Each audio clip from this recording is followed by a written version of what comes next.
Children's advocate Dan Gordon Harrison says mental health challenges among children remain alarmingly high in Jamaica. She warns many are still struggling to cope after Hurricane Melissa. The Safe Space hotline lights up daily with WhatsApp messages from children crying out for help.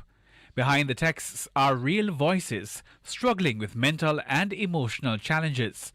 The causes are complex and deeply rooted. Many children face serious family issues at home. Others are still affected by Hurricane Melissa, which impacted the country last October.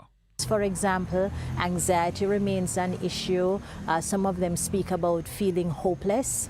And there's also, of course, the concern about when will things become regular again. So we're continuing to see contact with the wide range of issues that face our children, which also is a consistent reminder that while we speak about the physical care, that mental health issues in relation to our children cannot be overlooked, and we can't take it for granted that because they look okay, they are okay. Children's advocate Diane Gordon Harrison highlights Petersfield Primary School in Westmoreland. The institution continues to be used as a shelter following the passage of the storm. Months later, many are still struggling to recover. As we understand, is in fact the reality on the ground, is that the maintenance of the plant is not perhaps what it would have been had it just been occupied by students.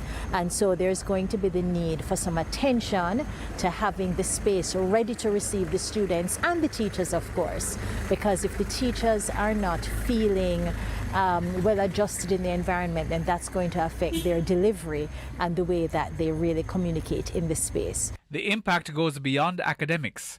Children are carrying emotional scars. Mrs. Gordon Harrison says parents must do more to protect their children's mental health and well-being. That while we speak about the physical care, that mental health issues in relation to our children cannot be overlooked, and we can't take it for granted that because they look okay, they are okay. So it really is an opportunity, I think, for parents, especially when things are not as normal as they used to be, to have conversations with their children, check in with them, be that reassuring voice, and ensure that you are present to really navigate life with them. Hal Shane Burke, TVJ News.